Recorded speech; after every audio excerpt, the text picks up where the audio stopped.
오늘 본문에 보면 베드로가 고넬료가 보낸 그런 하인들의 전가를 받고 또 그때에 맞춰서 하나님이 보여주신 그 환상을 통해서 이방인들 하나님께서 속되다 하지 말고 하나님이 깨끗하게 하셨다 라고 하는 이제 하나님의 그 계시를 깨닫게 된 거죠. 그래서 함께 가이사랴에 갔습니다. 계속해서 고넬료의 신앙이 여기서도 나오는데, 이튿날 가이사랴에 들어가니 고넬료가 그의 친척과 가까운 친구들을 모아서 기다리더니 그랬습니다. 당연한 것처럼 보이겠지만 먼저는 고넬료는 천사를 통해서 주신 하나님 말씀, 시몬 그 베드로를 청하면 그가 와서 너에게 그 구원에 이르는 이 말씀을 전해줄 것이다. 아마도 고넬료가 그렇게 간절하게 사모하면서 기도했던 그 중심 내용이 바로 메시아에 대한 그런 이제 그 갈급함이었음이 분명한데, 그 기도의 응답으로 하나님께서 이렇게 베드로를 보내주신다. 그런데 거기 28절에 보면 베드로가 하는 말이죠. 유대인으로서 이방인과 교제하며 가까이 하는 것이 위법인 줄은 너희도 알거니와. 그러니까 이건 뭐 유대인들은 당연히 아는 거고, 고넬료를 비롯한 그 이방인들도 유대인들이 절대로 이방인과 교제하지 않는다. 같이 식사는 말할 것도 없고, 교제 악수를 하고, 포옹을 하고, 입맞춤을 하고, 그들은 이제 보통 그런 입맞춤이, 그런 친근한 인사법이기도 한데, 그런 거 안 하는 거예요. 아예 교제 자체를 안 한다. 우리가 아는 대로 개처럼 하나님을 모르는 천박한, 자기들을 제외한 모든 이방인은 다 그렇게 생각하는 거예요. 그게 좀 굉장히 우리가 생각하는 것보다 훨씬 강한, 이제 그런, 어쨌든 이 고넬료의 입장에서도 베드로라고 하는 유대인이 이렇게 자기가 이방인인데 쉽게 올 수 없는 거예요. 그걸 너무나 잘 알고 있습니다. 이 괴리가 굉장히 커요. 장벽이 정말 튼튼하고 높습니다. 그래서 하나님께서 이걸 지금 무너뜨리시려고 이 베드로에게 환상도 보여주시고 또 이런 종들을 보내서 지금 베드로의 생각을, 그 잘못된 이 사고를 깨트리시는 거예요. 말씀드린 대로 하나님은 우리가 하나님 형상대로 지음받아서 우리에게도 이런 인격적 존재가 돼서 이성도 있고 지성도 있고 생각도 있고 분별력도 있고 판단력도 있고 물론 감정도 있고 의지도 있고, 하나님은 이런 것들을 이렇게 깨우치셔서 그렇게 해서 일을 하게 하십니다. 하나님의 일도. 그게 하나님의 방법인데, 우리가 하나님 형상으로 지음받았으니까. 그러니까 이 잘못된 굳은 사고가 이게 쉽게 잘 안 깨어지는 경우가 있어요. 물론 하나님께 능치 못할 일이 없으시지만, 그래도 하나님께서 그만큼 이 장벽이 크다. 그런데 이제 이 고넬료의 입장에서 볼 때, 그래서 과연 올까? 올 수 있을까? 이런 의심이 충분히 들 수도 있지만 조금도 의심하지 않았다라는 거죠. 당연한 것처럼 생각이 들지만, 오늘 우리도 하나님의 풍성한 말씀을 받고 지식적으로는 많이 알고 있을지 몰라도 그것을 삶 속에서 당연하지, 너무나 지극히 당연하게 하나님 말씀이니까 반드시 이루어진다, 이렇게 믿고 그 말씀대로 그대로 순종하는 것은 그건 전혀 또 다른 문제입니다. 그러니까 고넬료는 당시에 참 쉽지 않은 그런 환경이었지만 그 말씀을 그대로 믿은 거예요. 그래서 올 것이다, 반드시. 하나님 말씀이니까. 물론 이런 믿음이 있었고, 그 다음에 이제 여기 24절에 기록한 대로 그래서 그의 친척과 가까운 친구들을 다 모았습니다. 뭐 가족은 말할 것도 없죠. 가족 자체는 하나님을 경외하니. 그래서 그의 친척과 가까운 친구들을 모아서 기다렸어요. 이들에게도 고뇌는 구약적 관점에서의 복음을 계속 전했을 것입니다. 그리고 선을 많이 베풀었고, 그럼에도 그들 중에는 혹시 믿는 사람도 있었을 것이고 믿지 않는 사람도 분명히 있었을 거다. 어찌됐든 간에 그들을 다 불러 모았습니다. 그래서 지금 간절하게 여기 기다린다라는 단어는 정말 간절히 사모하면서 이렇게 목이 빠져라고 기다리는 이제 그런 표현입니다. 간절하게 기다린다라는 거예요. 그런데 이 자기뿐만 아니라 이 가까운 그의 친척들, 또 가까운 친구들 모았습니다. 가까운 친구들이라고 하면 대부분 군인들일 텐데, 참 이 군인이 가장 복음을 받기 어려운 그런 이제 환경이잖아요. 점령군의 장교들인데, 오늘날의 군인들하고는 또 다른 그런 정치적 권세 또 당연히 다 가지고 있는데, 그런데 그런 이제 어찌됐든 고넬료가 그렇게 선한 영향력을 끼쳤고 그들을 또 초청을 해서 이 복음을 듣게 하는 거예요. 그러니까 이 일이 지금 사도 베드로 이방인들에게 가서 이 복음을 전하러 가지만 벌써 고넬료는 자기 그 동료들, 친척들 다 이방인들인데 그들에게 이 복음을 전하고, 구약적 관점입니다만 그들을 또 불러 모아서 이 이제 구체적인 정말 실체가 되신 예수 그리스도, 자기가 전했다 하면 그것은 이제 그림자적인 복음의 메시지였겠지만 이제 정말 실체가 되신 예수 그리스도, 그 생명의 복음을 이제 직접 그 사도 증인 통해서 들을 수 있는 어마어마한 기회니까. 그래서 그들을 다 불러 모았다. 이게 최고의 형제 사랑이다. 우리가 아는 대로. 최고의 사랑은 이거잖아요. 하나님이 세상을 이처럼 사랑하셔서 독생자를 주셨습니다.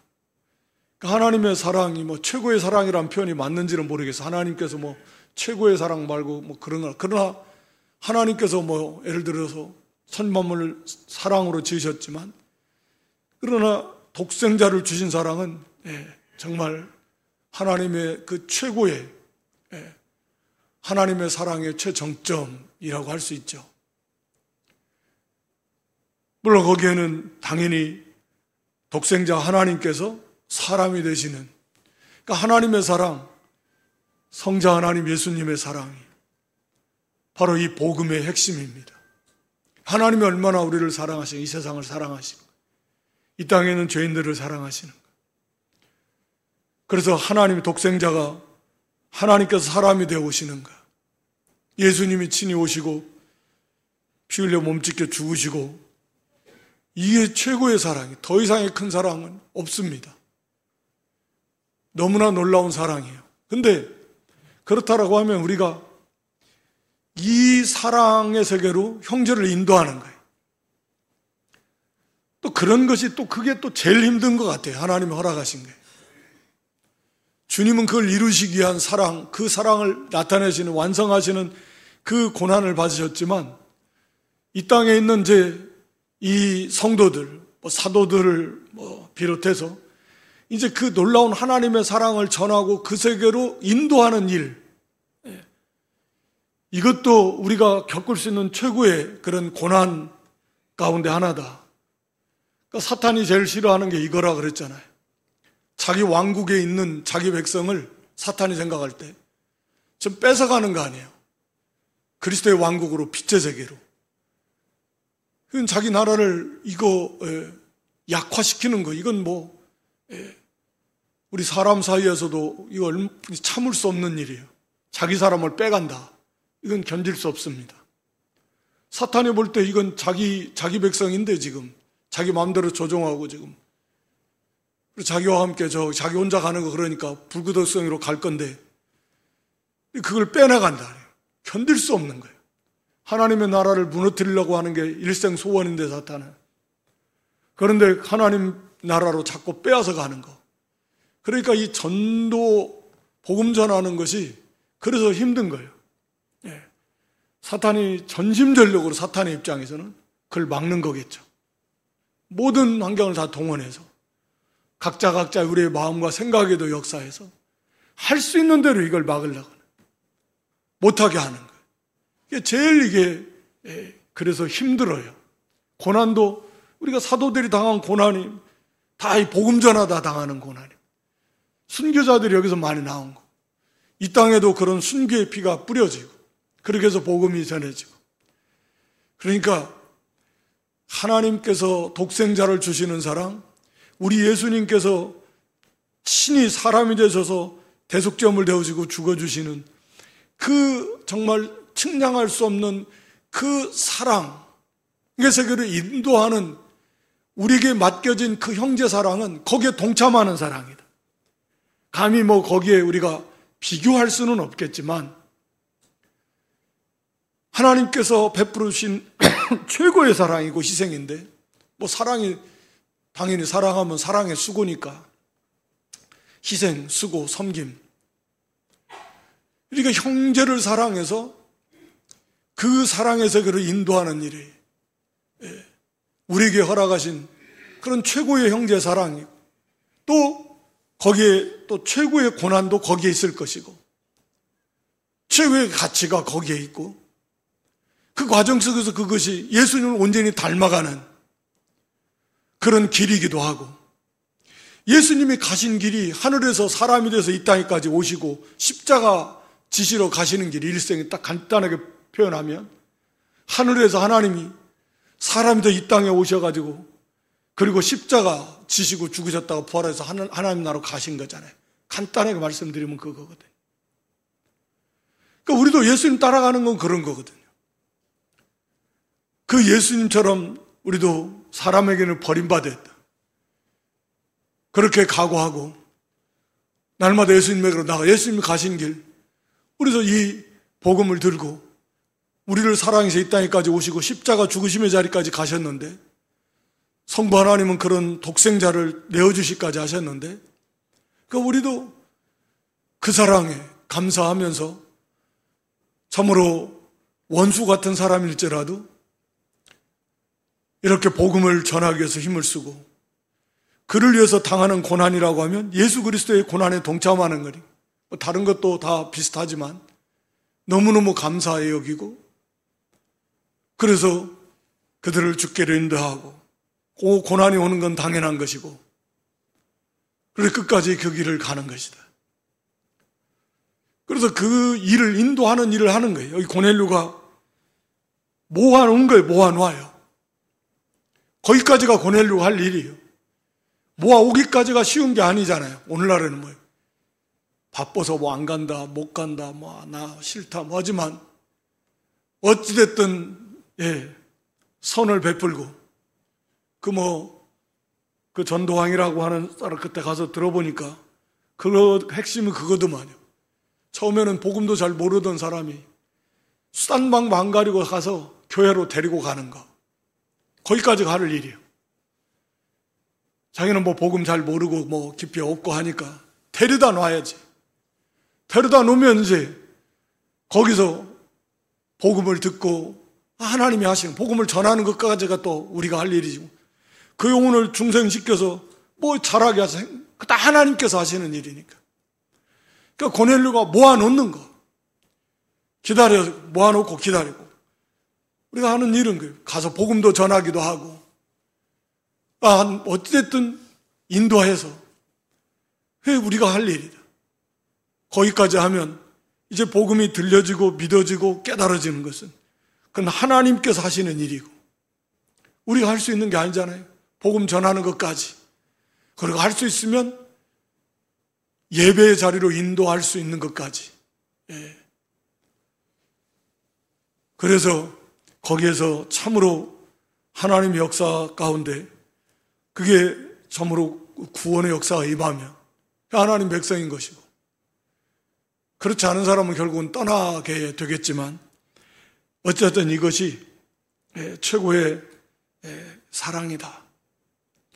그리고 당연히 여기에 당연한 크고 작은 그런 고난도 여기에 있는 것이고, 이 하나님께서 가장 기뻐하시는 일이다. 예수님 마지막 상태의 명령을 주신 것도 그런 거죠. 그래서 이 복음 전하는 거예요. 우리 존재 자체가 빛의 사자다. 그리스도의 편지다. 향기이고, 우리를 통해서 세상은 그리스도를 압니다. 어떤 분인가? 우리를 통해서 이게 하나님이 어떤 분이시고 그리스도가 어떤 분이신가를 세상은 읽는 거예요. 근데 그걸 너무너무 잘 못하니까 매력이 없는 거죠. 그리고 하나님의 이름에 욕이 돌아가는 거고. 그리고 여기 베드로가 들어올 때에 그때 이제 들어왔어요. 고넬료가 맞아 발 앞에 엎드려 절했다. 얼마나 간절했는가 하는가 하고, 또 하나는 이를 존귀 여기는 거죠.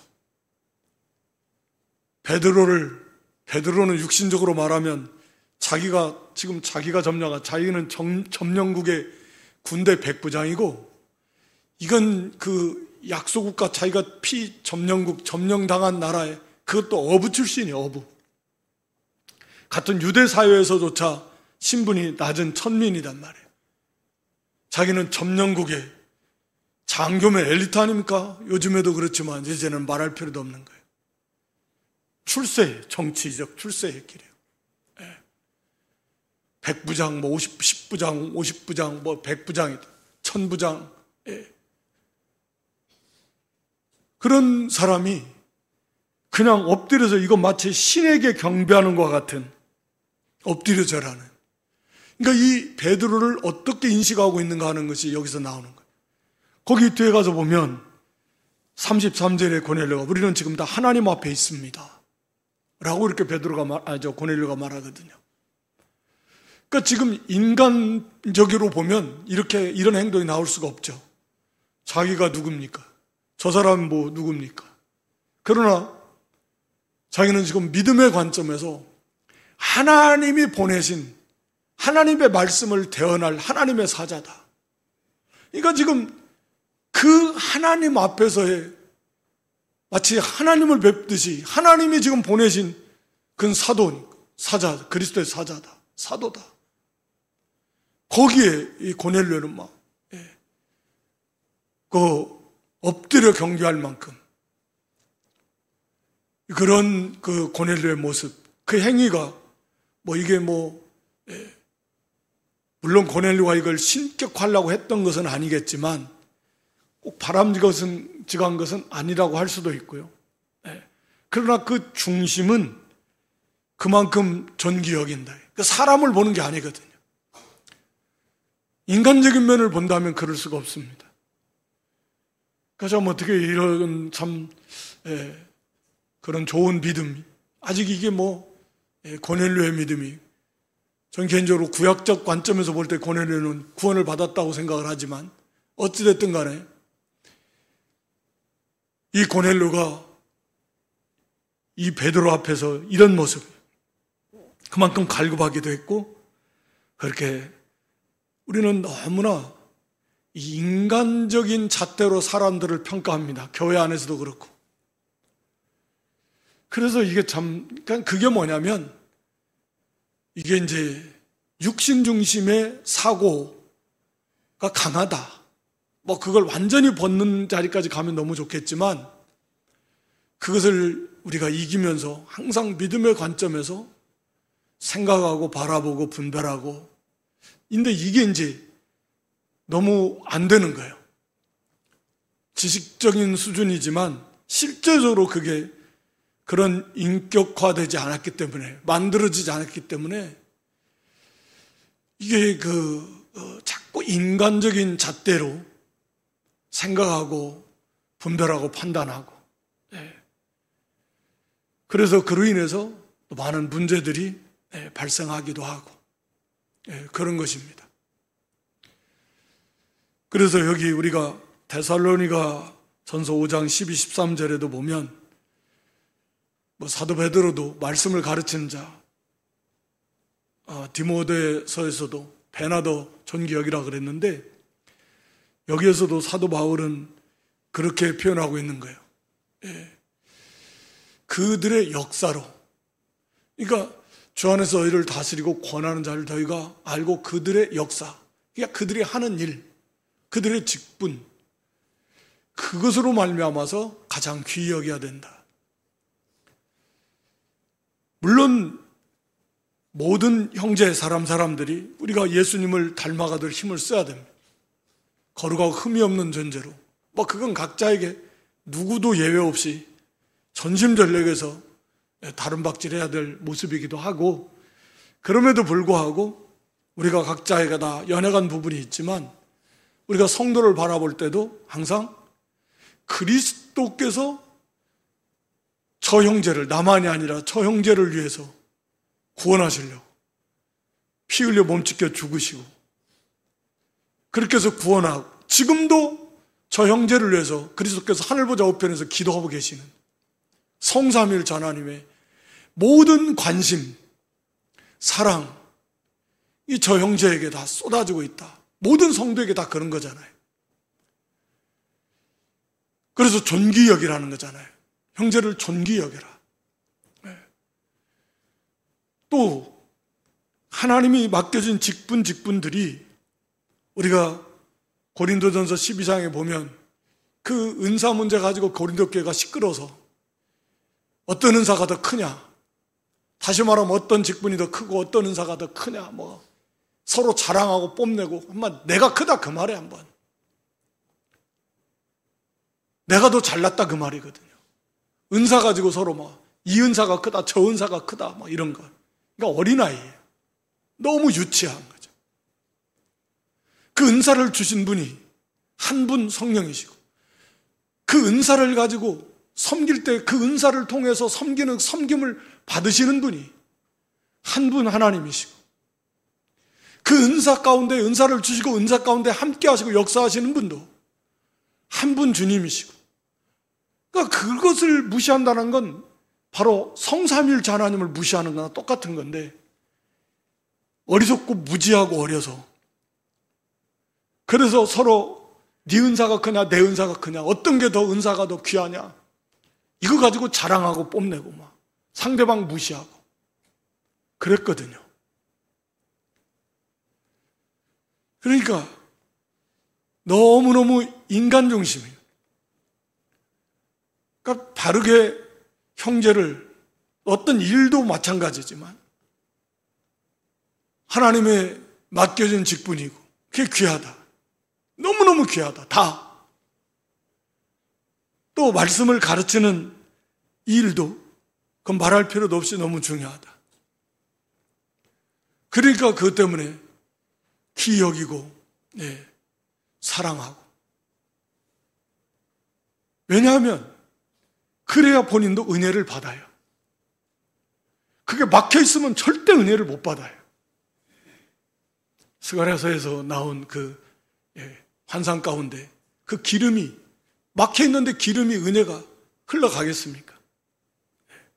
안 되는 거예요. 형제와 막혀도 이게 하나님과도 이게 막힌다. 부부지간에도 이게 막혀도 기도가 막힌다. 말할 필요도 없는 겁니다. 어쨌든 이 고넬료는 참 이 믿음의 관점에서 인간적인 그런 기준으로 보는 게 아니에요. 베드로 앞에 엎드렸다라는, 저라는 건 너무너무 하나님의 사자다, 그리스도의 사도다. 그래서 그것을, 그 직분을 정말 존귀 여기고, 그리고 지금 하나님이 함께 하시는 사람이다. 맞잖아요. 그래서 교회를, 성도를 핍박할 때 주님이 얼마나 진노하십니까? 주님의 몸을 찌르는 거나 피로 값주고 사신 하나님이 그렇게 해서 자녀 삼은 눈에 넣어도 안 아플 하나님 보실 때 그런 자녀를 핍박하는데 얼마나 진노하시겠습니까? 우리가 그런 당사자가 되면 안 되겠죠. 형제로 하여금 실족해 하고 상처 주고 이게 안 된다 그 말이에요. 어쨌든 고넬료 참 그런 모습이에요. 형제, 친척, 친구들 다 모아서 복음의 자리를 인도하고 그러기까지 이 고넬료의 삶 속에서 비춘 그 빛, 선한 행실, 그 영향력, 그 수고 오늘날 같은 경우는 얼마나 더 또 힘들어요. 그리고 베드로를 대하는 자세 속에서 우리가 배워야 될 인간적인 관점이 아닌 그런 믿음의 관점에서 그걸 대할 수 있는 그런 성숙한 신앙의 모습. 베드로의 그 겸손이죠. 나도 사람이라. 당연한 것 같지만 사람이 참 이게 간사해가지고요. 띄워주면 자기가 뭐나 된 것처럼 교만해지기 쉬운데 베드로가 그냥 깜짝 놀라서 나도 당신과 똑같은 사람이다. 이런 위치에 있는 사람이 아니다. 이런 경배는 하나님께만 드리는 것이고 이게 참 베드로도 깨어있는 사람이고 그러니 끝까지 쓰임받는 거예요. 그래서 우리가 받아서는 또 안 되는 그러한 대접, 그러한 칭찬, 그러한 영광은 유익이 없습니다. 전혀 유익이 없습니다. 아니 오히려 큰 손해가 되는 거죠. 받아도 될 만한 걸 받아도 유익이 없는데 받아서는 안 될 걸 받는다라는 것은 그건 한참 넘어간 교만한 거예요. 칭찬은 그래서 사람을 실현하게 하는 건데 하여튼 베드로가 잡아서 이렇게 해서 이 무슨 일이냐 이거 하지 말라. 자기의 이치를 항상 벗어나면 안 됩니다. 그러면서 자기가 여기 오게 된 것, 이방인과 교제하는 것이 위법이다. 이건 율법에서 말하는 건 아니에요. 율법에서는 이방인과 결혼하지 말라 그랬죠. 왜냐하면 그건 믿음을 지킬 수 없으니까. 그들을 믿음의 길로 인도하는 게 아니라 자기가 오히려 믿음의 길을 떠나게 되니까 그렇지만 이것을 아예 이 사람들은 더 이걸 얼금해가지고 아예 교제 자체를 금합니다. 이건 아니죠. 교제 안 하고 어떻게 복음을 전하겠습니까? 어찌됐든 베드로도 아직도 그것을 완전히 벗어나지는 못했지만 하나님께서 이방인 속되거나 하나님 깨끗하게 하셨다. 환상을 통한 계시를 통해서 베드로가 지금 깨닫게 된 빛이 임한 것이고 그런 것들이 깨져나가는 과정에 있는 거죠. 그래서 부름을 사양하지 않고 하노라. 무슨 일로 나를 붙느냐. 그러니까 고넬료가 이제 다시 한번 이야기를 합니다. 동일한 내용을 반복해서 기록하고 있는 것은 이것이 또 어떻게 보면 기뻐하시는 본받아야 될 만한 그런 모습들인 것이다 라고 하는 걸 우리에게 가르쳐주고 있는 거죠. 그래서 제 굿이 하루 3번씩 기도하고 있는데 갑자기 한 빛난 사람이 그러니까 천사가 사람의 형상으로 나타난 거죠. 천사도 어차피 영적 존재예요. 우리처럼 이 형상 육신을 입고 있는 존재는 아니잖아요.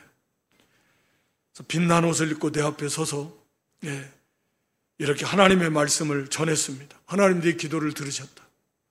그래서 고넬료는 하나님 앞에 기도하는 여기 기도한다라는 게 이제 킹 제임스 같은 경우는 금식한다라는 단어를 써서 왜냐하면 일부 사본들에서는 이 금식하며라는 단어가 있다 그래요. 그러니까 보통 당시에는 이 금식과 기도를 많이 병행을 했으니까, 그러니까 특별하게 중요한 일, 우리가 특별한 간구 같은 경우는 금식하면서 기도합니다.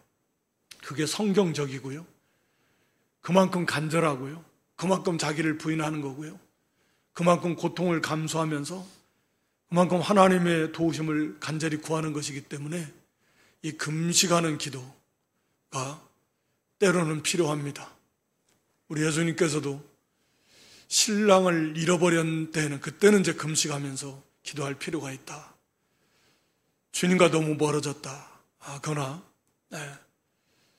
이렇게 좀 간절하게 기도할 필요가 있을 때는 금식하면서 하는 기도가 필요하고 그건 성경적이다 라고 하는 것을 말씀합니다. 그러니까 아마 고넬료가 혈기왕성한데 한 끼 굶는 거 그게 쉬운 게 아니잖아요. 나는 한 끼 굶으면 이게 막 당이 떨어져가지고 저혈당이 오고 식은땀이 나고 이래서 난 못합니다. 그런 경우도 있고 저런 경우도 있고, 그런데 저 같은 경우는 그래요. 한 끼 굶으면은 이게 괜찮을 때도 있는데 10번에 한 8번, 7번은 이게 못 견뎌요, 몸이. 그런 일종의 그런 것 같아요. 그런데 특히 자주 하지 않는데 어찌됐든 금식을 해야 되겠다 해서 금식 기도를 해야 되겠다 하면 그런 현상은 한 번도 경험해 보지 못했어요. 그러니까 불쌍히 여기시는 것 같아요. 그러니까 그런 걱정 혹시 가지신 분들은 그런 걱정하시지 말라고. 그러니까 하나님께서 그걸 기뻐하시는 것 같아요. 그래서 전혀 그런 현상이 없어요. 그건 한두 번이 아니니까. 그런데 평상시는 절대 못 넘어갑니다. 그러니까 어찌됐든 그만큼 간절하게 고넬료는 하나님 앞에 기도드렸다 라고 하는 것이고, 하나님 그것을 기쁘게 받으셨고, 우리가 다니엘서에도 보면 기도하려고 결심만 해도 하나님께서 벌써 그걸 기뻐하십니다. 기뻐하세요. 그럼 당연히 하나님이 기뻐하십니다. 우리 하나님은 살아계시고 우리 안에도 계시면서 우리의 중심을 보시는, 여기 베드로 하는 말처럼. 그래서 이렇게 간절함을 가지고 하나님 앞에 기도하니까 하나님께서 기뻐 받으시고, 그리고 이제 그 기도의 응답으로 이 베드로를 초청하라, 그리고 베드로를 보내신 겁니다. 그러면서 거기 33절에 정말 잘 오셨습니다 그 말이에요. 정말 잘 오셨습니다. 그래서 이제 우리는 주께서 당신에게 명하신 모든 것을 듣고자 해서 하나님 앞에 있습니다. 참 이게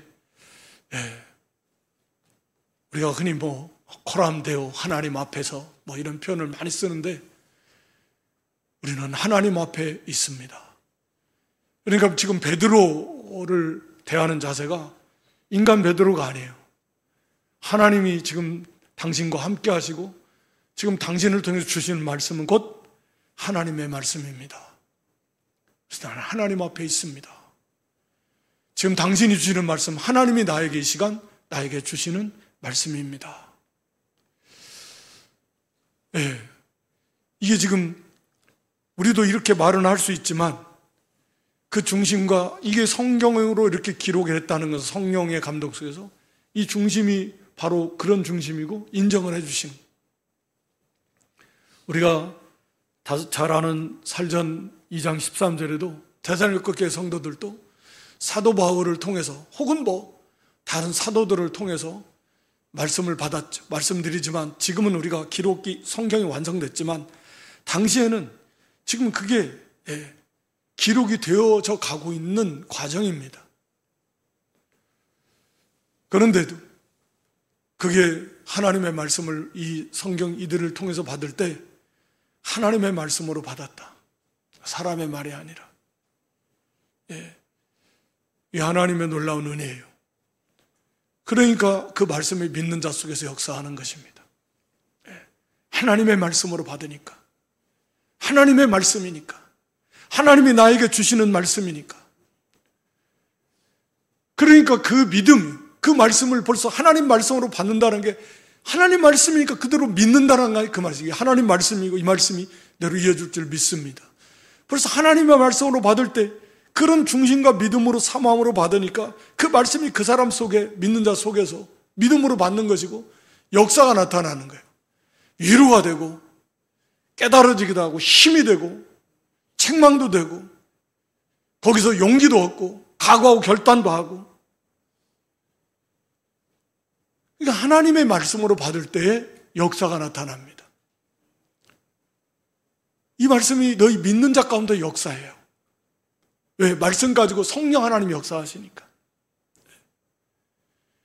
그래서 지금 이 고넬료 이 중심이 우리는 지금 하나님 앞에 있습니다. 언제나 그렇지만 우리가 이런 중심으로 살아간다면 실제로 우리가 하나님 앞에 있는데 그걸 모르고 사니까 문제잖아요. 하나님 앞에 있는데. 그래서 많이 하나님을 생각하고 시가는 게 중요하잖아요. 우리가 무슨 카메라 설치하고 몰래카메라 카메라만 있어도 조심해가지고 말도 조심, 행동도 조심하고 그럴 텐데 하나님 앞에서 하나님 보고 계신다.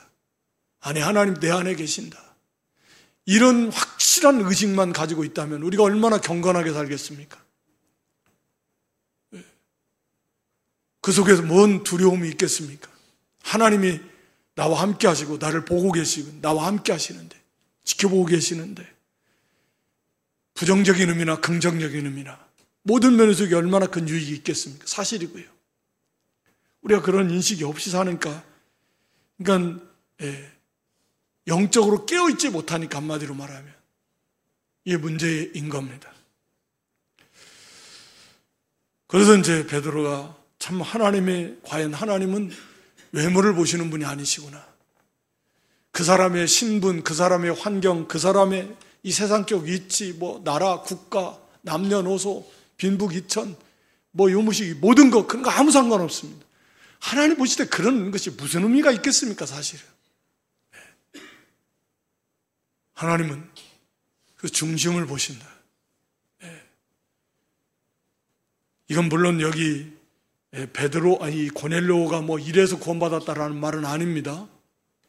하나님은 누구나 하나님 백성을 하나님이 선택하시고 은혜 주셔서 참으로 누구든지 이 외모를 보시지 않고 하나님 뜻 다 구원하시는 하나님이시다. 그런 의미예요.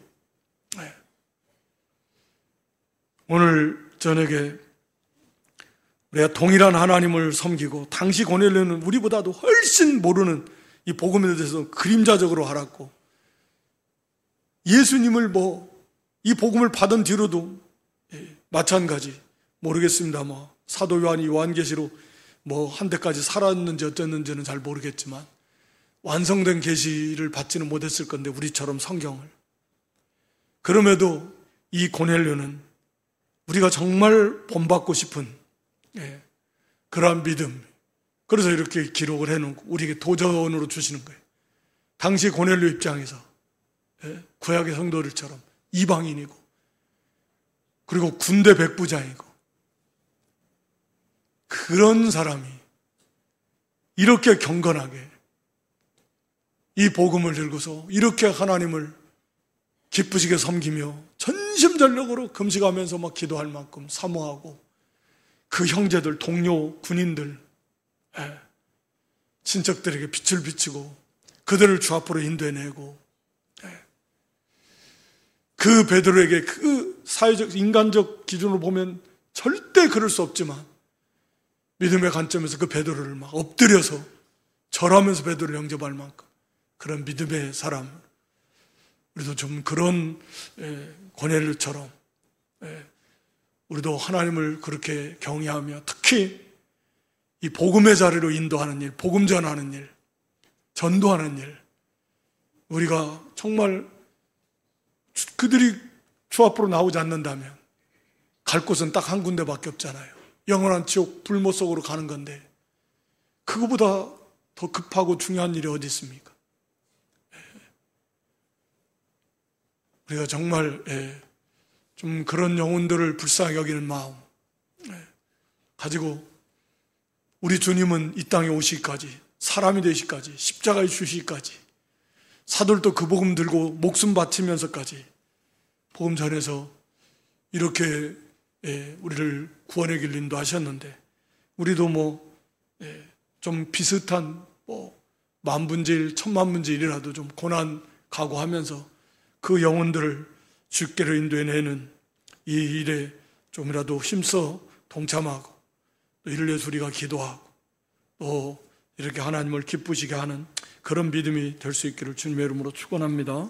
하나님 우리 아버지, 영원히 죽어 멸망받을 수밖에 없는 그런 저희들 구원하시려고 독생자도 아끼지 않고 내어주시고, 하나님이 친히 사람이 되어 이 땅에 오셔서 십자가에서 피 흘려 몸찢겨 그 진노의 심판을 대신 다 받으시기까지 이렇게 이 놀라운 사랑, 측량할 수 없는 은혜와 사랑을 쏟아 부어주셨는데, 우리는 그 사랑의 복음 들고 전하는 것조차 망설이고, 그 때문에 당하는 고난, 조금 힘든 거, 그거 귀찮고 힘들고 어렵다고 이 복음 전하지 못하고 그들을 주님 앞으로 인도하는 이런 일조차 우리가 주저주저하고 있다라고 하면 우리가 하나님 앞에서 얼마나 부끄럽고 죄송하고, 또 영혼들을 생각할 때 우리가 얼마나 직무를 유기하고 있는 것인가 하는 것들을 좀 점검하게 하시고 또 깨닫게 하시고, 할 수 있는 대로 어찌하든지 참으로 본 영혼들,